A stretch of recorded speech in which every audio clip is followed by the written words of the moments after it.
Retrouvez Sans Tabou avec Cindy Bellini sur RCI. Amour, couple, sexualité, love coaching. Du lundi au vendredi à 20h sur RCI.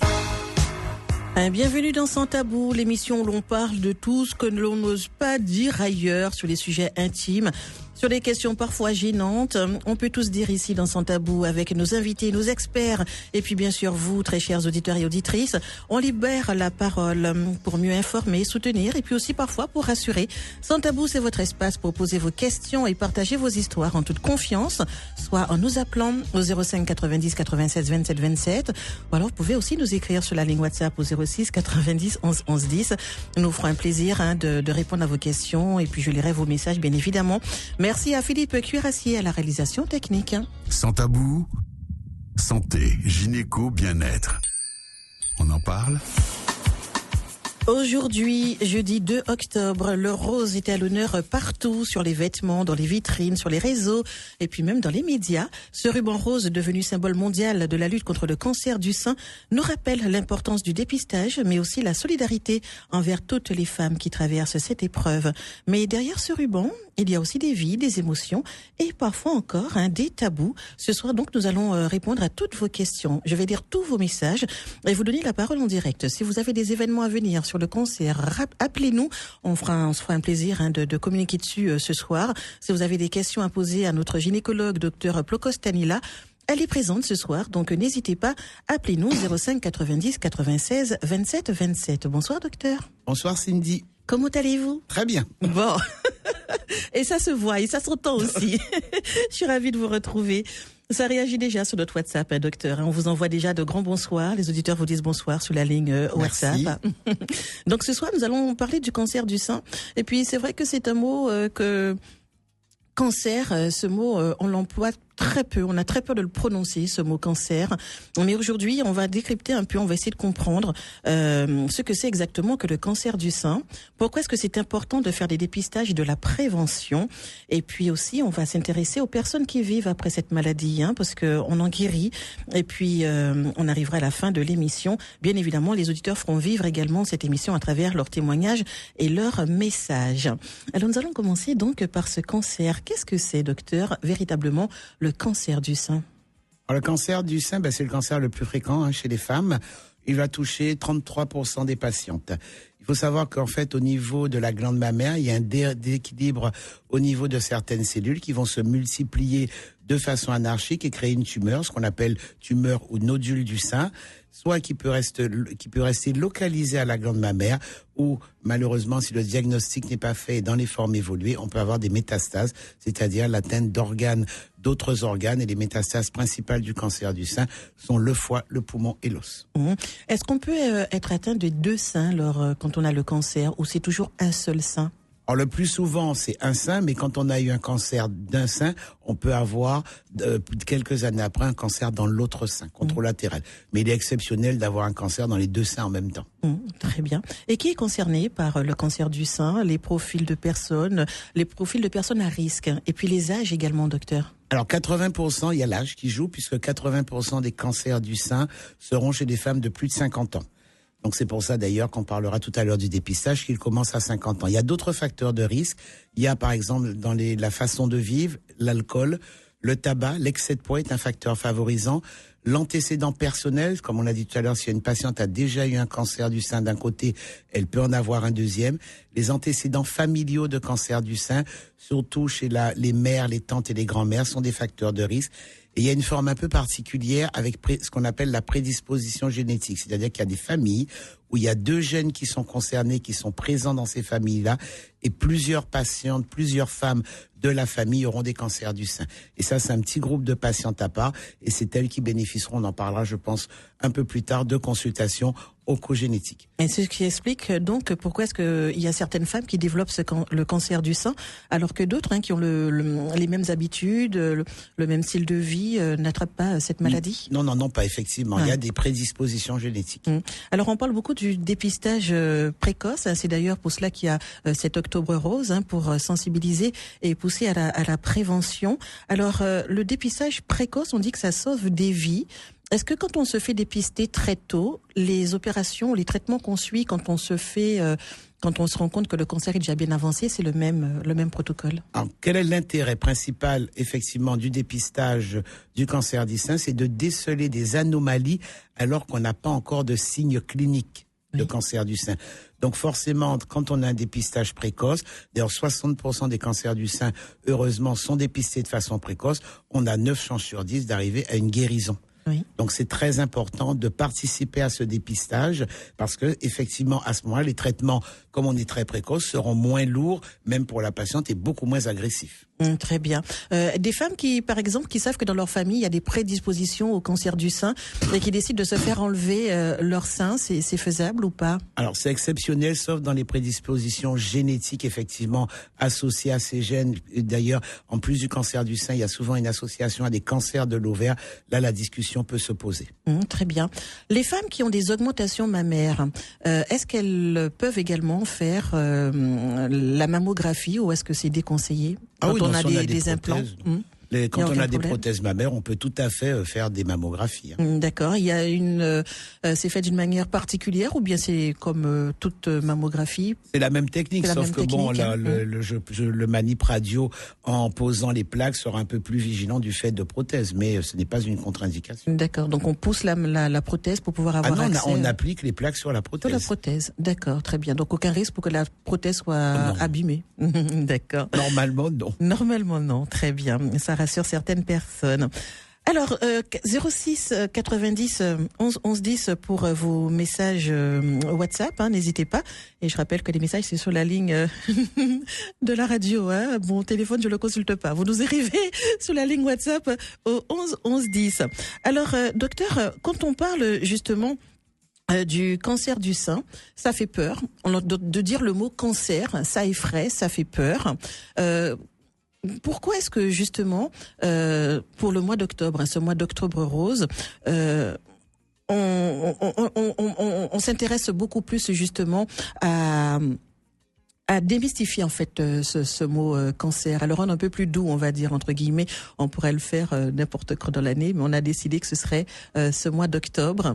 Je pense qu'en fait, on veut démystifier parce qu'il y a un dépistage. Oui. Bon, c'est vrai que le mot cancer fait toujours peur à tout le monde, quel que soit l'organe qui est concerné.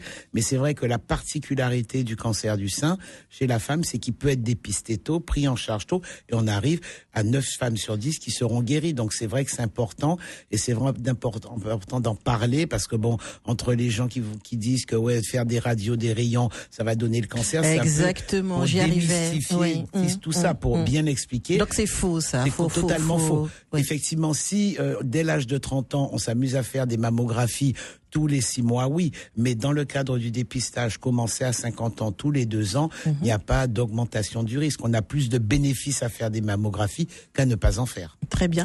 Alors, une jeune qui vient vous voir, enfin, quand je dis jeune, entre 20 et 45-50 ans, avant les 50 ans, qui demande à faire une mammographie, un dépistage du cancer du sein, vous l'autorisez ou vous dites que c'est trop tôt?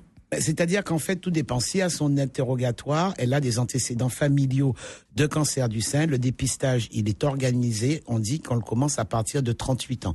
C'est-à-dire qu'à partir de 38 ans, au lieu de 50 ans, quand on a un antécédent familial de cancer du sein, une mammographie sera réalisée tous les 2 ans. Dans tous les autres cas, s'il n'y a pas d'antécédent familial, qu'il n'y a pas de nodules palpés ou, nous, à l'examen clinique, d'anomalie du sein, effectivement, on ne prescrit pas de mammographie. Et c'est dans ces cas-là qu'on prend des risques à prescrire des mammographies qui seraient inutiles. Oui, très bien. Alors, c'est vrai que j'insiste dessus parce qu'on dit qu'il faut faire ce dépistage, il faut faire régulièrement, tous les 2 ans, vous dites, cette mammographie. Alors, pour toutes les femmes qui hésitent à se faire dépister par peur, parce que c'est vrai, c'est la peur quand même qui freine. Comment on peut les rassurer? Parce qu'on le dit comme ça, n'ayez pas peur, ça se soigne. Mais ça n'empêche pas, ça n'enlève pas la peur quand même. Ouais. Il faut expliquer que l'intérêt, c'est de dépister tôt. Tout le monde a peur d'avoir un cancer, mais effectivement, plus c'est dépisté tôt, et plus le pronostic sera bon. Donc c'est ce qu'on essaye d'expliquer aux patients, parce que bon, c'est vrai qu'on est toujours bien demandé pourquoi vous faites pas. Alors entre celles, effectivement, la mammographie, on peut pas dire que ce soit un examen très agréable, mais enfin, un quart d'heure dans une vie tous les 2 ans pour dépister un cancer, je pense qu'il faut là encore peser la balance bénéfice-risque. Très bien. Donc là, comment ça se passe? On fait par exemple un dépistage, on fait une mammographie, on se rend compte qu'il y a quelque chose. Alors, on voit qu'il y a quelque chose. Par exemple, on prend le cas où on voit qu'il y a quelque chose. Alors si on est dans le cas du dépistage, c'est-à-dire la patiente, elle vient faire sa mammographie. Alors, ce qui est important aussi, il faut que les patients sachent que vaut mieux aller avec la convocation, puisque à partir de 50 ans, les femmes reçoivent une convocation. Souvent, elles ne vont pas avec la convocation et elles nous demandent, quand elles viennent en consulte, de prescrire la mammographie. L'inconvénient, si nous on la prescrit en dehors de la convocation, elles ne seront pas dans le dépistage, elle ne sera lue que par un radiologue. L'intérêt du dépistage, c'est quoi? C'est une mammographie lue par 2 radiologues. Et à l'issue de ces 2 lectures, on voit s'il y a quelque chose. S'il n'y a pas, si la mammographie est normale, la patiente sera reconvoquée dans 2 ans. Si on trouve une anomalie, à ce moment-là, la patiente est adressée à une équipe pour la prendre en charge et pour poursuivre les examens pour arriver au diagnostic. Très bien. Alors, on conseille aussi aux femmes de faire de l'autopalpation. C'est pas évident non plus à faire l'autopalpation parce que il y en a qui se sont touchés et qui se sont palpés et qui ne se sont jamais rendus compte qu'il y avait une boule, qu'il y avait quelque chose d'anormal. Et au moment de la mammographie, on découvre que ça va pas. Alors l'autopalpation, elle est importante. À partir de 25 ans, on la conseille une fois par mois et petite précision en dehors de la période des règles pour les femmes. Comment ça se passe? Pour la faire le plus facilement, on conseille à ce moment à une femme de se mettre devant un miroir. Elle s'assied, elle vérifie la peau. Il faut qu'elle regarde sur sa peau, la peau s'il n'y a pas de rougeur. Son mamelon, parce qu'un des signes de cancer du sein, c'est la rétraction du mamelon. Est-ce que son mamelon n'est pas modifié dans son aspect? Est-ce qu'il n'a pas de suintement? Et après, une fois qu'elle a regardé, on palpe. Il faut mettre ses mains bien à plat. Le but, c'est d'explorer toute la glande mammaire. Quand on regarde un sein, en fait, on pourrait le diviser en 4 cadrans. À ce moment-là, on passe les mains bien appliquées avec plusieurs doigts et on passe dans tous les cadrans. Il faut savoir que la plupart du temps, quand les patientes ont un nodule, c'est elles qui viennent nous voir en disant « j'ai palpé quelque chose ». Pourquoi? En se douchant, on fait de l'autopalpation presque tous les jours. C'est-à-dire qu'en se douchant, on palpe, forcément on appuie sur les seins. Bon, alors un petit nodule de 1 cm, elles ne le palperont pas, mais un nodule de 3 cm, elles vont le palper. Même si elle dit pas « c'est mon jour d'autopalpation ». Et à ce moment-là, elle sent une différence au niveau de son sein et dès qu'on a l'impression d'avoir une différence, à ce moment-là, il faut consulter. Très bien.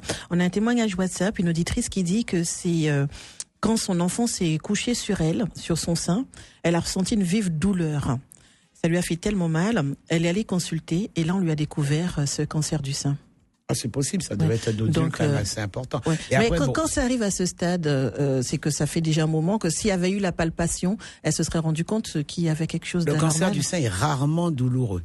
Et c'est pour ça que beaucoup de femmes, on les rassure, parce que dès qu'elles ont mal au sein, les douleurs au sein, c'est plutôt hormonal. Bon, surtout chez les femmes qui sont pas ménopausées, c'est souvent hormonal. C'est rare que le cancer soit douloureux. Pour qu'un cancer soit douloureux, ça veut dire qu'il est déjà à un stade avancé. Il est déjà à un stade avancé, très bien. Et les femmes qui ont des kystes, qui ont souvent c'est des nodules, des kystes, comment ça s'appelle? Il y a des nodules bénins, ce qu'on appelle les adénofibromes, qui ne donnent jamais de cancer. Il y a ce qu'on appelle la mastose fibrokystique, c'est-à-dire des femmes qui ont des microkystes au niveau des seins, qui, par elles, normalement, ne donnent pas de cancer. Très bien. Donc, pas d'inquiétude, pas de panique, pas de peur. Si le docteur dit, on voit que vous avez des nodules ou bien des kystes. Ah, si c'est un adénofibrome, non, il n'y a pas de peur. Si c'est des kystes lutéidiens, parfois, les médecins donnent des réponses et puis le patient, il l'entend pas de la même manière. On entend que ce qu'on veut. On entend ce qu'on veut parfois. On rentre à la maison, j'ai peur, le docteur, il m'a dit que j'ai des kystes. Voilà. Donc, il faut bien écouter quand même les pronostics. Alors, vous avez parlé tout à l'heure de lecture, des résultats des radiologues. 2 lectures, c'est suffisant? Ah oui, c'est bien. C'est bien. 2 lectures, c'est bien. Oui. Très bien. Docteur, nous allons marquer une pause. Oui. La première pause de l'émission, ça vous étonne, hein? Ben oui, il y a une pause aujourd'hui. Il y a une pause aujourd'hui. Ah bon? On marque une petite pause, on se retrouve juste après et on continue de parler sur le cancer du sein. Si vous avez des témoignages, des questions, des avis, n'hésitez pas, vous nous écrivez, vous nous appelez. Donc pour nous écrire 06 90 11 11 10, vous le connaissez, ce numéro WhatsApp. Et puis pour nous avoir en direct, 05 90 96 27 27. Sans tabou, avec Cindy Bellini sur RCI. Vos histoires, vos questions, vos émotions. Amour, couple, sexualité et love coaching. Du lundi au vendredi à 20h. Et aujourd'hui, c'est jeudi gynéco. Nous parlons du cancer du sein. Nous abordons la prévention, le dépistage et puis aussi, bien sûr, l'accompagnement. Alors, avant la pause, nous parlions justement de la peur de certaines femmes à se faire dépister, examiner les radios. Alors, il y a beaucoup d'idées reçues. J'aimerais bien qu'on voit toutes ces idées, docteur. Par exemple, des femmes qui se disent « je suis trop jeune, ça ne me concerne pas ». 45, 50 ans... Non, ça peut concerner toutes les femmes. C'est vrai que le plus souvent, le cancer du sein, c'est à partir de 50 ans, mais il y a des femmes beaucoup plus jeunes. Et d'ailleurs, chez les femmes très jeunes, c'est souvent, malheureusement, des cancers d'évolution très rapide. Donc, ça peut concerner toutes les femmes. Il y a des facteurs de risque pour certaines, mais ça peut concerner toutes les femmes. Donc, se faire examiner régulièrement et s'autopalper, c'est valable pour toutes les femmes. Pas de symptômes, même après 50 ans, donc pas besoin de contrôle. C'est-à-dire pas de symptômes. Pas de symptômes, donc pas de sein qui fait mal, pas de sein qui coule. Justement, mammographie tous les 2 ans avant les symptômes pour découvrir s'il y a quelque chose avant les symptômes. Très bien. Alors c'est important de faire comprendre ça. Ce terme de prévention, on le fait d'abord, on le fait avant, le but c'est avant les symptômes. Le pronostic sera meilleur avant les symptômes et les traitements moins agressifs. Très bien. La mammographie est inutile ou trop douloureuse? Elle est douloureuse. Après, comme pour tout, la notion de douleur. Il y a toutes les peurs qu'il y a. Voilà. Les peurs d'avoir un résultat positif, la peur d'avoir mal. Voilà, mais douloureuse, effectivement. Bon, je dis pas que c'est un examen agréable, effectivement. Bon, et puis après, la notion de douleur, elle est très patiente, dépendante. Bon, en même temps, une mammographie, allez, si ça dure une demi-heure tous les 2 ans. Tous les 2 ans, j'estime que c'est pas non plus. Quand on a accouché, je crois pas qu'il y ait la mammographie soit pure qu'un accouchement, quand même. Je pense pas non plus. Si on veut mettre le niveau de douleur. Allez, ça va vous rassurer, mesdames. Voilà. Dites-vous que ça fait moins mal que l'accouchement. Alors, quand un diagnostic tombe, il faut le dire, le diagnostic est positif, ça a quand même créé un séisme chez la femme. C'est bouleversant. C'est ce qu'on appelle l'annonce. C'est vrai qu'effectivement, l'annonce d'un cancer du sein chez une patiente, effectivement, c'est un séisme parce que on va lui annoncer le cancer. Il y aura. Alors, faut savoir qu'une fois que le diagnostic est fait, parce que comment on fait le diagnostic, c'est pas la mammo. Il suffit pas de faire une mammo, une échographie mammaire. Quand on a des pistes, après, s'il y a un nodule, il y a des biopsies qui sont faites par les radiologues. Et ce n'est que sur la biopsie, la mammo suspecte un cancer du sein, mais la confirmation d'un cancer, c'est toujours sur un prélèvement. Et donc, c'est la biopsie faite par les radiologues qui va confirmer le cancer du sein. Et à ce moment-là, la patiente sera adressée à une équipe qui fait de la cancérologie du sein.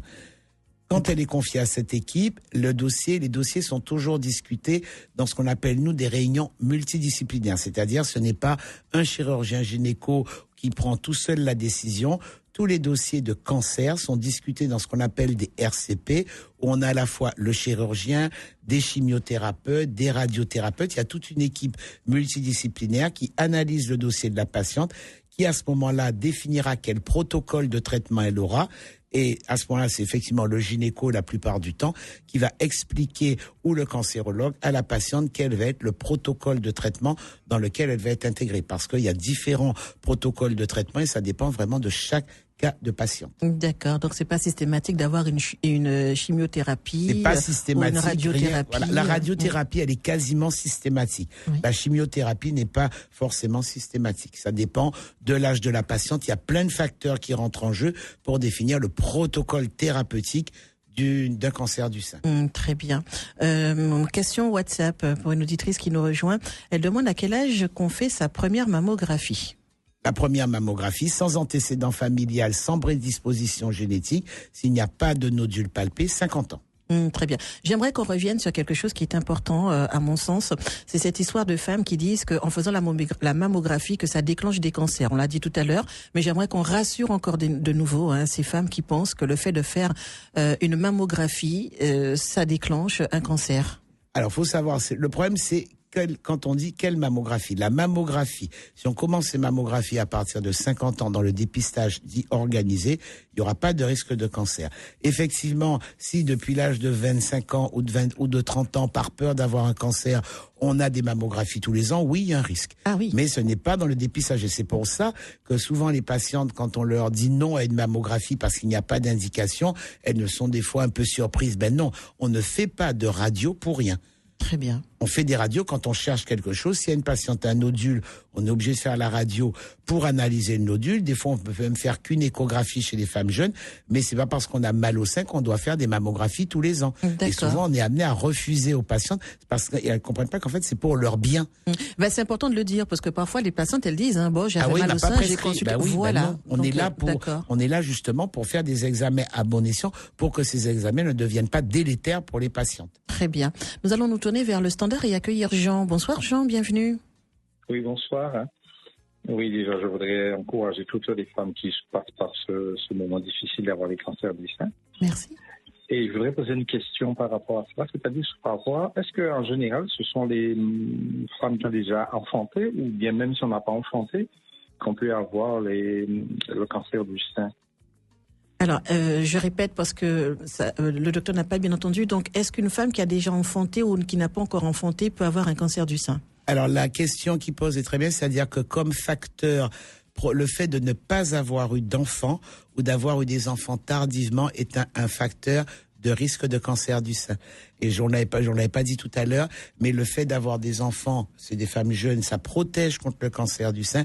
De même, l'allaitement maternel. On sait que l'allaitement maternel de plus de 6 mois chez les patientes est un facteur protecteur. Ça ne veut pas dire qu'on n'en fait jamais, mais ça fait partie des facteurs protecteurs. Mais effectivement, le fait de ne pas avoir eu d'enfants ou des enfants après 35 ans est considéré comme un facteur de risque. Voilà, Jean. D'accord. J'ai répondu à sa question. Et très bien. Vous avez eu la réponse à votre question, Jean, ça va? Oui, voilà. Très bien. Merci beaucoup. Très bien, merci de votre appel, Jean. Restez à l'écoute. Donc, c'est important aussi ce qu'il dit, Jean, parce que ça, beaucoup de femmes ne le savent pas non plus.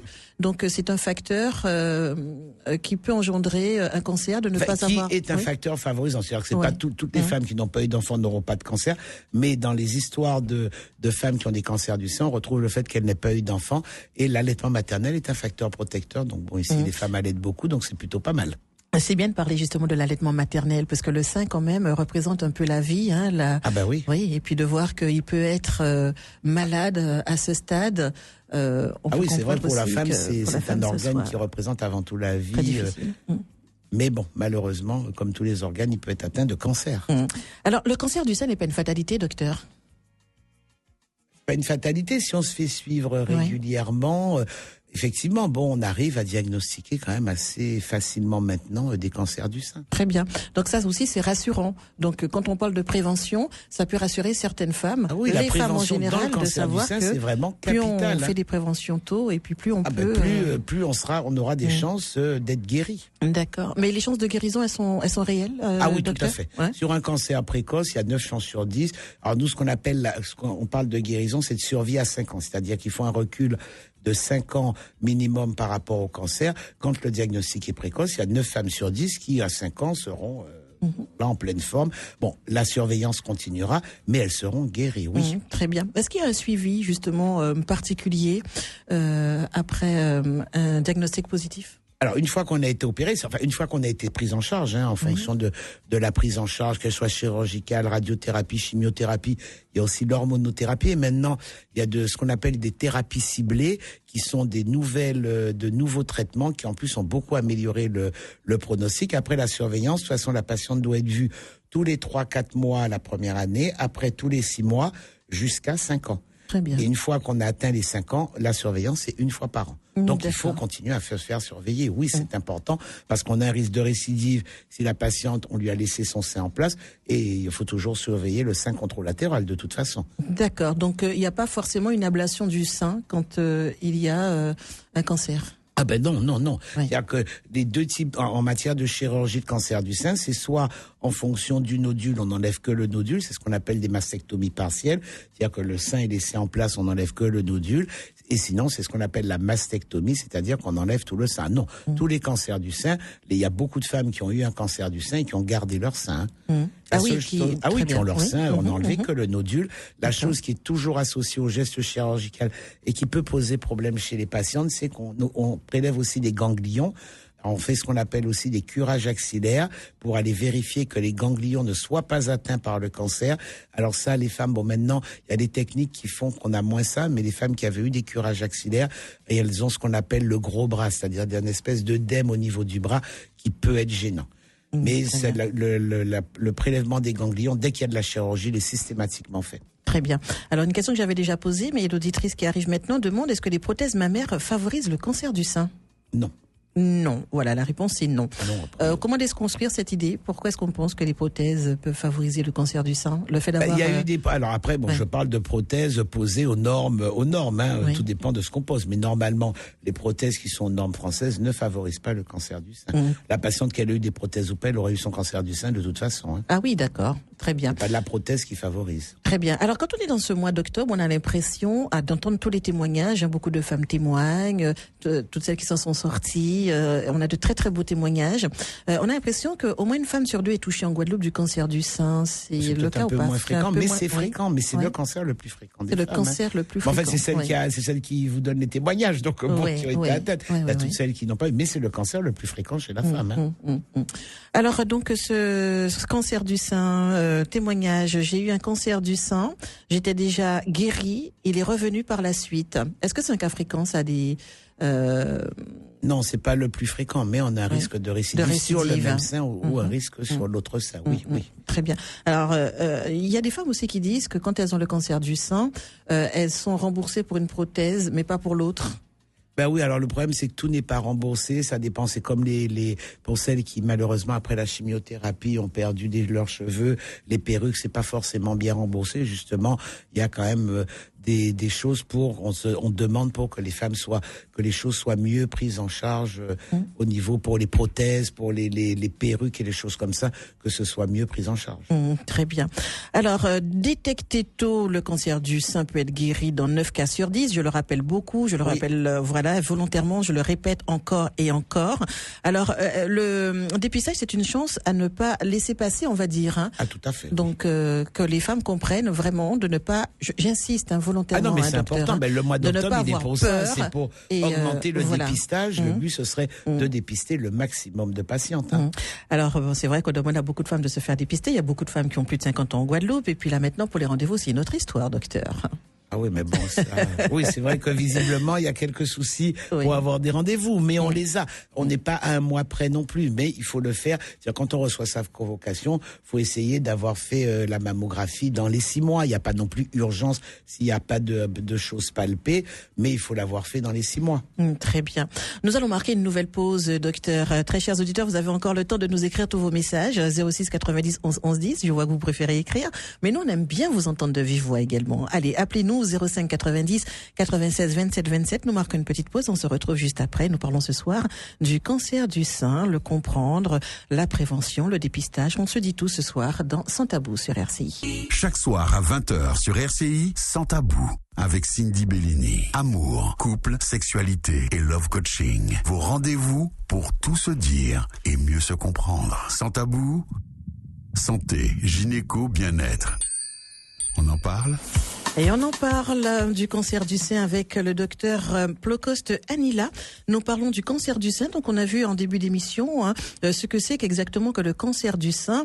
On a parlé des personnes qui sont concernées. On a vu l'âge, les profils à risque. On a vu également, on a parlé du dépistage, de la prévention, très important. On a précisé également que les implants mammaires n'ont aucune incidence sur le fait d'avoir le cancer du sein. Mais ce serait bien aussi qu'on parle de cette maladie. Comment est-ce qu'on vit avec cette maladie une fois qu'on est guéri? Alors, le parcours est assez prenant, je pense, entre les traitements, les diagnostics, l'accompagnement médical. Est-ce que l'accompagnement médical est très important dans ces cas-là? L'accompagnement, il est médical, mais il y a aussi autre chose que le médical, parce que bon, déjà, l'annonce, comme on a dit tout à l'heure, l'annonce d'un cancer du sein est traumatisant pour une patiente, puisque là, effectivement, c'est la terre qui s'écroule sous ses pieds. Il faut donc bien pouvoir gérer l'annonce, comment on lui annonce, et lui donner, dès l'annonce, des perspectives, puisque des perspectives de guérison. Il y a aussi les traitements qui ne sont pas faciles à vivre, parce que avec les traitements, les patientes, que ce soit la radiothérapie, la chimiothérapie, elles vont être fatiguées. Il y a la fameuse perte de cheveux, la fatigue. On peut avoir des nausées, des vomissements. Donc même un accompagnement pendant les traitements est aussi important pour leur permettre d'affronter tous les inconvénients des traitements et de garder un peu la foi. C'est un vrai combat qu'elle mène, surtout pour les patientes qui ont vraiment la radiothérapie, la chirurgie, la chimiothérapie, parce que malheureusement, il y en a qui doivent avoir la panoplie de traitements, et c'est important de les accompagner. Et puis après, quand on va reprendre sa vie personnelle, sa vie professionnelle. Donc, effectivement, il y a dans les centres de cancérologie, il y a ce qu'on appelle, en fait, les soins de support. C'est-à-dire qu'il y a la partie médicale pure, mais il y a tout ce qu'il y a autour, et ces soins de support, leur but, c'est que la patiente se rétablisse plus facilement, qu'elle retrouve une estime de soi, qu'elle retrouve son autonomie. Donc, il y a plein de choses qui sont mises en place aussi par la Ligue contre le cancer. Par exemple, il y a ce qu'on appelle l'APA, c'est des activités physiques adaptées pour justement reprendre une activité physique, mais avec les conseils concernant le fait qu'elles aient été opérées, le fait qu'elles ont eu un prélèvement de ganglions. Il y a l'équilibre nutritionnel, puisqu'on a vu que comme facteur de risque, il y avait le surpoids, donc voir avec une diététicienne. Il y a aussi gérer la douleur, parce que celles qui ont des gros bras, elles peuvent avoir mal, donc gérer la douleur pour que tout paraisse plus facile. On peut faire de l'ergothérapie, du yoga, il y a plein de choses qu'on peut faire, et on ne s'arrête pas qu'à la partie médicale pure. Il faut que ces patientes soient entourées pour justement bien vivre leur traitement, et après bien vivre la sortie du traitement. Et il y a aussi bien sûr le soutien psychologique très important. Alors soit ça peut se faire par des psychologues, dans des groupes de parole. Il y a beaucoup de groupes de parole pour aider ces patientes à ne pas se sentir isolées et pouvoir confier leurs angoisses et leur permettre de reprendre une vie et une autonomie dans les meilleures conditions. Très bien. Heureusement qu'il y a tout ça qui existe.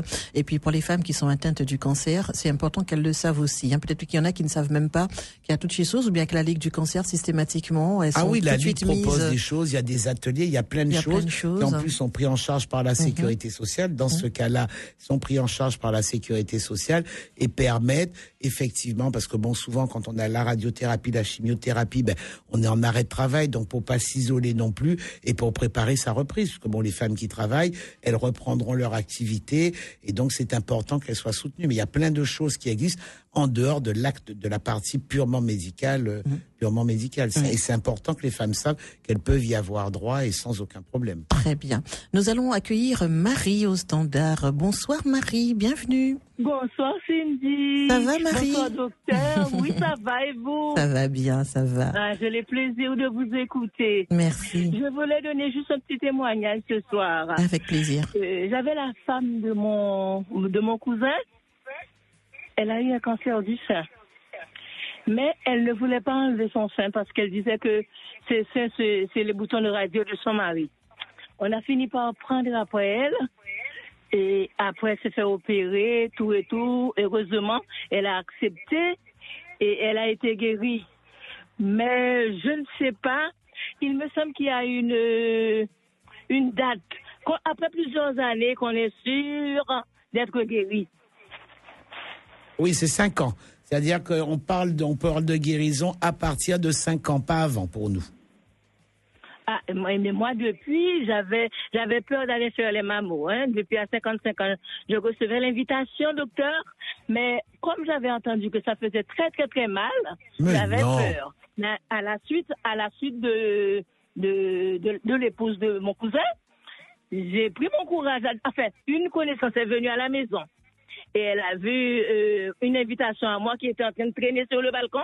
Elle a dit, oh, tu as déjà reçu? Mais moi, je n'ai pas encore reçu. J'ai dit, oh là là, ça ne va pas tarder, je vais la déchirer. Chaque fois que je recevais, j'avais tellement peur de le déchirer. Oui. C'est ça, c'est la peur, justement. La peur qui... Voilà, c'était la peur, Cindy. Cindy.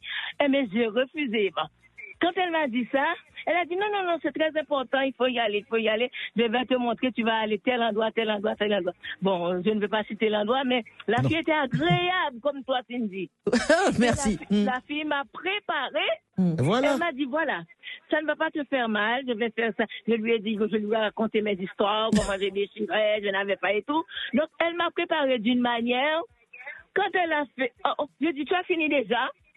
Elle m'a dit oui. J'ai dit, je préfère de faire la mammographie au lieu de faire une prise de sang. Bon. Ça rassure certaines femmes. Voilà, c'est rassurant. Très bien. Si on fait une prise de sang aux abîmes, je crois qu'à Pointe-à-Pitre, on va m'entendre. Et là, c'était dit, docteur, si elle me dit, tu ne vas peut-être pas me croire. Oui. Quand elle a fini, elle m'a dit, c'est fini déjà? Oui. Je ne peux pas dire que ça ne fait pas mal, hein, mais c'est un petit mal. C'est désagréable. Mais Marie, alors, Marie, tu avais peur du résultat de la mammographie ou bien de l'examen en lui-même? De l'examen que j'avais peur. C'est pourquoi moi je ne voulais pas entendre parler de ça. Chaque fois qu'on m'envoyait ça, je déchirais l'invitation. Parce qu'on me disait toujours ça fait mal, tu cries, on tourne ton sein. Elle a c'est ce qu'on entend. Après, elle tire mon sein sur l'appareil et elle m'a dit ça y est, habille-toi. J'ai dit ah bon, c'est fini déjà. Elle a dit tu veux recommencer? J'ai dit mais c'est mieux. Je préfère de faire la mammographie au lieu de faire une prise de sang, madame. Parce que quand je fais une prise de sang aux habits, ma pointe à plutôt va m'entendre. Très bien. Alors, en tout cas, on a bien entendu que les seins c'était les boutons de radio de son mari, hein, Marie. Hein. Voilà. Mais tu sais, tu me dis, mais depuis, je compte chaque 2 ans, je marque la date, quand est-ce que je vais recevoir. C'est très bien. C'est un beau message pour les femmes qui ont peur d'y aller. Voilà. Alors, je vous remercie pour cette belle. Je vous embrasse, je vous aime. Merci. Merci Marie, belle soirée, reste à l'écoute. Très bien. Alors, c'est important ce qu'elle vient de dire Marie aussi sur la peur. Hein. On revient à chaque fois de la peur. Alors, c'est vrai que la question c'est, les femmes ont peur de l'examen ou alors d'avoir un résultat positif. Je pense que ce mélange des deux peut-être aussi. C'est un mélange des deux, mais la peur de l'examen, c'est réel. Hein. Parce que quand je vois des patients, je leur demande toujours, est-ce que vous faites votre dépistage? Ce matin, j'ai une qui m'a dit, ah non, ça fait trop mal. Je dis, non, vous avez accouché alors. Elle me dit, je dis non, ça fait pas mal. Mais c'est vrai que c'est pas un examen agréable. Bon, après, effectivement, en fonction de qui fait, quel manipulateur. On peut pas dire mal. Mais moi, les femmes qui ont des petites poitrines, elles disent que ça fait extrêmement mal. Oui, mais c'est normal. Les petites poitrines, oui, puisque effectivement, s'il n'y a pas grand-chose à mettre sur la plaque, c'est vrai. Et puis, comme je dis, la notion de douleur, elle est très patiente dépendante. D'accord. Il y en a qui vont faire ça sans aucun problème. Il y en a qui vont décrire ça comme une horreur. Donc, il faut pas écouter les autres. Il faut y aller, tester soi-même et on voit. Très bien. Et c'est important. Il faut le faire. Il faut faire son dépistage. Alors, c'est le bon mot, c'est le dépistage du cancer du sein. Ah oui, le dépistage du cancer du sein. Très bien. Nous allons marquer une nouvelle pause dans Sans Tabou. Je continue à voir que vous écrivez, je vois que vous continuez à écrire des messages sur la ligne WhatsApp. C'est bien, continuez. Pour ceux qui souhaitent passer à l'antenne, 05 90 96 27 27. On marque la dernière pause et on se retrouve juste après. Retrouvez Sans Tabou avec Cindy Bellini sur RCI. Amour, couple, sexualité, love coaching. Du lundi au vendredi à 20h sur RCI. Et nous parlons du cancer du sein dans Sans Tabou ce soir. Nous avons GLD au bout du fil. Bonsoir GLD, bienvenue. Bonsoir. Oui, comment ça va GLD? Eh bien, ça peut aller, grâce à Dieu aussi. Merci, on t'écoute. Allez, ce soir, tu parles de cancer, c'est ça? Oui. C'est ça, l'émission? Oui, c'est ça, le cancer du sein. Avec le docteur Plocostanila. Oui, on devait réagir parce que en cas de ni la femme, ni mon qui paye, il paye, il fait contrôle là. Oui. Après ça, si on bien en ligne à l'émission là, des ça qui paye, des bons matins à coûter, quand tout le monde a coûté. Des madame qui paye, mais vous savez aussi, mais après du pourquoi certaines madame paye, parce qu'on a parlé avant madame, il dit moi il quoi mettre sein à eux en machin et il quoi piller. Ça a fait mal. Peut-être aussi c'est pour ça aussi le monde paie. Après ça, si on bien. Oui, en fait, c'est une plaque, effectivement. Hein. Ouais. Ça a fait mal, et surtout, quand ils sont beaux, ils sont glennis, ça a fait mal. Et c'est pour ça qu'ils paient certains paix dans ça. Est-ce que pas n'importe d'autres moyens, d'autres peut-être plus simples, qui peut-être, j'aurais quoi piller là, parce que quand on dit peut-être l'autre après, madame, ça fait un coup de poing dans le sein, ça peut provoquer un lot d'autres bêtises qui finissent. Et quand dit, sont en marché, on peut quoi déposer, qu'on piller, qu'on peut piller, et c'est un qu'on oui, effectivement, mais il n'y a pas d'autre technique. Pour l'instant, l'échographie n'est pas suffisante pour dépister un cancer du sein. C'est la mammographie qui est l'examen de référence. Voilà. La dame m'a dit ça fait très très très mal. Mais c'est ça nous qu'a dit GLD, ni des madame qui a dit ça qu'a fait mal, ni d'autres qui a dit ça pas qu'a fait mal. Peut-être en fonction de la sensibilité à chaque madame. On sait que des madames qui n'ont des petites poitrines, ça fait plus mal des fois parce qu'il faut, voilà quoi. Oui, c'est vrai. Ça dépend. Pour les petits seins, ça peut être plus douloureux. Mais bon, ça, c'est pas un examen qui dure 3 heures non plus. On vous écrase pas le sein pendant 3 heures, donc bon. Si ça fait mal, ça dure pas 3 heures, mais si ça fait mal, si. Et quand on a accouché avant sans péridurale et que ça faisait mal, on accouchait nous les femmes. Je sais pas. On a toujours, quand il n'y avait pas de péridurale, on accouchait et on faisait plusieurs enfants. Hein. Et voilà. Pourtant, c'est notre douleur. On disait ça fait trop mal, je ne recommencerai pas et puis on en fait jusqu'à 10. Bon, si on veut comparer le degré de douleur, je ne pense pas qu'une mammographie soit plus douloureuse qu'un accouchement quand même. Mais comme c'est une dame qui m'a dit ça, c'est pas moi qui a arrangé. Elle m'a dit ça ce matin et puis Très bien. Ça a fait mal, il même paye, il va avec qui chante, il même paye. Parce que quand ça fait mal, il dit, on va piger contre un vent presse, ça a fait mal. Ouais, mais c'est vrai, JLD, hein, Philippe Curassier qui a dit moi que ça a fait moins mal, enfin, qui j'en peux dire ça, ouais, cancer là qui a fait plus mal, l'a déclaré qu'elle a au café en prévention, voilà. Exactement. Ça, on dit des gens qui disent comme ça, mon cher, ensemble qui m'a rejoint.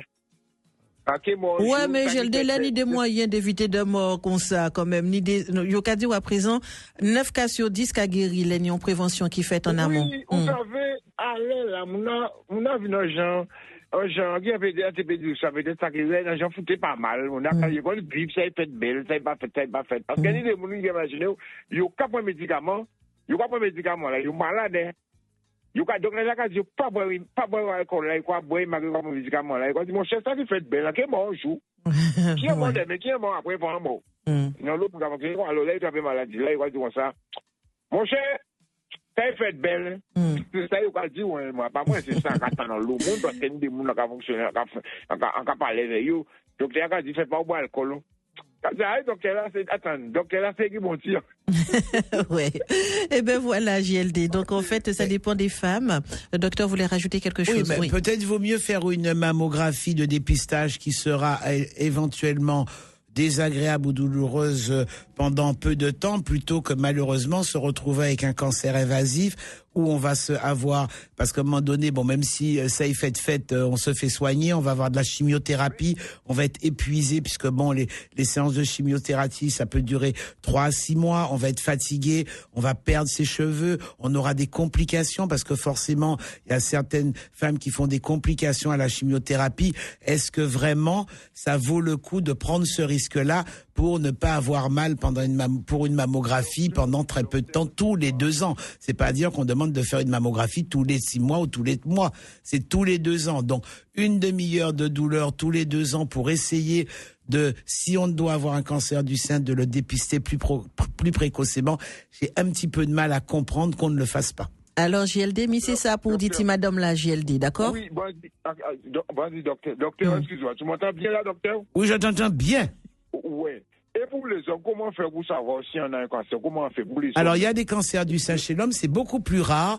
Alors, en général, les cancers du sein chez l'homme, c'est soit le sein est déformé, et à ce moment-là, on palpe un nodule, mais il y a effectivement des cancers. Bon, c'est beaucoup plus rare, mais il y a le cancer du sein peut exister chez l'homme aussi. À ce moment-là, si on trouve un nodule, on fera les mêmes examens que chez la femme, hein. Ok, d'accord. Eh bien, je te remercie, docteur. Enfin, je suis en train d'écouter. Merci. Merci pour l'appel, JLD. Merci. Bonne écoute. Il y a Viviane, alors on avait répondu à la question, mais elle a certainement pris l'émission en cours de route. Elle demande pourquoi tous les 2 ans, est-ce qu'on ne peut pas faire à chaque fois qu'on a un doute une mammographie? Comme j'ai dit, tous les 2 ans, c'est si la mammographie est normale. Le mot doute en médecine, entre guillemets, ça n'existe pas. On a quelque chose ou on n'a pas. Effectivement, si la mammographie est strictement normale, on sera reconvoqué tous les 2 ans. Si la mammographie suspecte quelque chose, pas forcément un cancer, on peut la faire avant. Mais le mot doute n'existe pas. En médecine, on vit de certitude et pas de doute. Hein. Très bien. L'obésité peut-il favoriser le cancer du sein? Oui, je l'ai dit en début d'émission, l'excès de poids et l'obésité sont un facteur de risque de cancer du sein.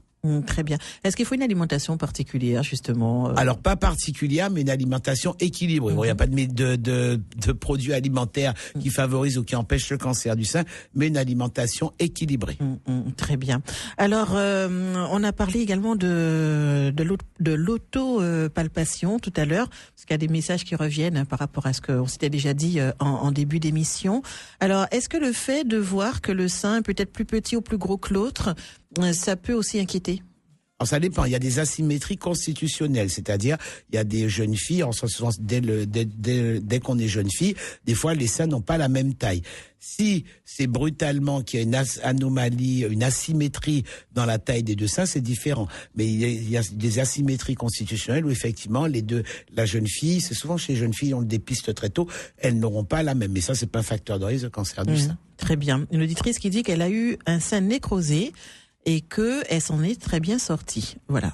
Ah oui, non, mais il y a des, comme on dit, on guérit de son cancer du sein, on guérit des cancers du sein, mais plus il est pris tôt, mieux c'est, traitement moins agressif, moins de conséquences pour la patiente et meilleur pronostic. Très bien. Alors c'est vrai que le mot mort fait peur, mais il y a quand même des femmes qui décèdent du cancer du sein. Si on a un cancer invasif. Ben, le problème, c'est qu'on retrouve encore, et ça c'est, ici on retrouve encore, moi j'ai quand même souvent des mamies des filles qui m'amènent leur maman parce qu'en fait elles n'ont pas consulté le gynéco depuis des années et on les déshabille et quand on voit c'est une tumeur nécrosée du sein avec déjà sa purule et nécrosée, donc effectivement là on est dans du mauvais pronostic parce que souvent ces cancers, ça veut dire que ça évolue depuis très longtemps, souvent ils ont des métastases. Oui, tout le monde ne s'en sort pas du cancer du sein, on meurt encore, mais c'est de moins en moins fréquent et là encore tout dépend à quel stade on prend le cancer. Est-ce qu'il y a un cap à passer? Est-ce qu'on se dit, par exemple, après tel âge, si on n'a pas eu de cancer du sein, c'est terminé, on ne peut plus l'en avoir? Ah non, on peut jamais. De toute façon, en médecine, il n'y a rien à 100% dedans. D'accord. Il y a jamais donc on rien peut l'avoir à 80 ans, 64 Oui, c'est plus rare, mais on peut l'avoir. On peut l'avoir, hein. Très bien. Alors, la prévention du cancer du sein, c'est très important. On le répète de nouveau. Ne pas attendre quand on reçoit la convocation. Tout de suite, prendre un rendez-vous. Faire régulièrement ses mammographies tous les 2 ans, s'auto-palper. Et puis, effectivement, si on a le moindre doute, quand on se palpe ou même quand on se douche, parce que moi, c'est souvent les patientes, c'est quand elles se douchent. Si on a un doute, vous consultez. Et par contre, ce qu'il faut aussi, c'est ne pas faire d'examen pour rien. L'examen clinique est important quand on voit une patiente, mais il faut pas non plus faire de mammographie à tout va qui ne sont pas inutiles. C'est pas parce qu'on va faire une mammographie régulièrement qu'on n'aura pas son cancer après. Les examens médicaux doivent être pesés sur des indications. C'est pas, tiens, pourquoi prescrivez-moi une mammographie? Non, c'est pas comme ça que ça fonctionne. Nous, on sait à qui on doit prescrire une mammographie, mais par contre, il faut consulter et il faut normalement que les femmes soient examinées au moins une fois par an par un professionnel. La palpation des seins fait partie de la consultation gynéco. Message WhatsApp. J'ai peur de dire au radiologue que j'ai des implants. Est-ce qu'on est obligé de le dire? Vaut mieux le dire, oui, parce que effectivement la technique, on va pas écraser de la même façon. Mais de toute façon, les implants, quand ils ont été posés, on le voit. Nous, quand il y a des cicatrices, on sait quand une femme a eu des implants. Et au contraire, faut le dire pour que justement, c'est vrai que c'est en fonction de la taille des seins, s'ils sont trop petits pour faire moins mal. Mais il faut le dire, il n'y a pas de honte à dire qu'on a des implants mammaires. Ben voilà. Rassurez-vous, mesdames, n'hésitez pas. C'est pas parce que vous avez des implants que vous ne devez pas faire votre mammographie. Ah oui, non, alors, qu'est-ce qui se passe dans ces cas-là? S'il y a des soucis, il faut enlever les implants? Ah ben de toute façon, s'il y a un cancer du sein, oui, de toute façon, oui, il y aura. Après, tout dépend de s'il y a de la chirurgie et tout, oui. D'accord. Donc, une fois que, par exemple, une femme qui a eu une ablation du sein, une fois qu'elle est guérie, elle peut se mettre un implant du sein? Ah oui, tout à fait. C'est ce qu'on appelle la reconstruction mammaire en cas de mastectomie. Alors, il y a 2 choses. Soit les patientes, maintenant, il y a des prothèses qui se vendent, c'est-à-dire que là où il y a la cicatrice de la mastectomie, elles mettent une prothèse qui est externe et qui est très bien. Et sinon, il y a ce qu'on appelle la reconstruction post-chirurgicale. Là, c'est des prothèses internes où on met une prothèse du côté où le sein était enlevé, on refait bien le mamelon et souvent, comme pour qu'il n'y ait pas d'asymétrie, on rectifie aussi l'autre sein. Après, la reconstruction, c'est le choix vraiment de la patiente. Soit elle va vouloir, moi j'ai plein de patientes qui n'ont pas voulu parce qu'elles n'avaient pas envie de se faire réopérer de reconstruction interne et qui ont leur prothèse. Bon, maintenant, elles sont bien adaptées au soutien-gorge. Il y en a même qui sont adaptées au maillot de bain et ça ne se voit pas. Là, c'est le choix de la patiente. Le type de reconstruction est vraiment le choix de la patiente. Très bien. Côté chirurgie, opération, il y a des progrès qui sont faits pour avoir un sein moins abîmé, en fait, je veux dire. Non, la chirurgie, c'est soit on enlève la tumeur, soit on enlève le sein. Et là, les techniques chirurgicales, elles n'ont pas évolué. Elles n'ont pas évolué. Et sur le curage axillaire, maintenant, on fait moins de curage axillaire complet, on fait plus ce qu'on appelle le prélèvement du ganglion sentinelle. Donc là, c'est à ce niveau-là qu'on a gagné par rapport à ce qu'on appelait les gros bas. Mais au niveau du sein, la chirurgie, elle n'a pas changé. Un message pour les femmes qui n'osent pas écouter ce genre d'émission, parce que pour elles, peut-être que rien que d'écouter une émission sur le cancer du sein, ça me fait sourire, mais c'est vrai, je l'entends ça. Oh, je n'aime pas écouter ce genre d'émission parce que ça me chatouille un peu, j'ai peur, voilà. Alors que si on n'écoute pas ce genre d'émission, on ne peut pas on n'a pas les bonnes informations, voilà. Et puis bon, il y a beaucoup de fausses informations qui circulent. Je crois qu'il est important, il faut démystifier le cancer. Aujourd'hui, on a eu des avancées au niveau des traitements. On guérit de plus en plus de patientes et il faut démystifier. Et la phrase « vaut mieux prévenir que guérir », elle est d'actualité dans le cancer du sein. Vaut mieux prévenir à ce moment-là pour pouvoir être dans les meilleures conditions. C'est pas parce il est important de faire de la prévention. Exactement. Et c'était le mot de la fin, docteur. Donc, on va le redire de nouveau. C'est important de faire de la prévention, éradiquer toutes ces peurs autour du cancer du sein. Ce n'est pas un sujet tabou. Il faut oser en parler. C'est pas un sujet tabou. Et puis, de toute façon, c'est de la prévention. Ça passe donc par le dépistage organisé avec les mammographies. Ça passe par consulter régulièrement pour qu'un professionnel palpe les seins et s'auto-palper et au moindre doute ne pas avoir peur. C'est pas parce qu'on va sentir un nodule que ce sera un cancer. Il y a plein de nodules bénins du sein, mais consultez parce qu'à ce moment-là, on avancera dans le diagnostic et bien sûr dans la prise en charge. Très bien. C'était le mot de la fin, docteur.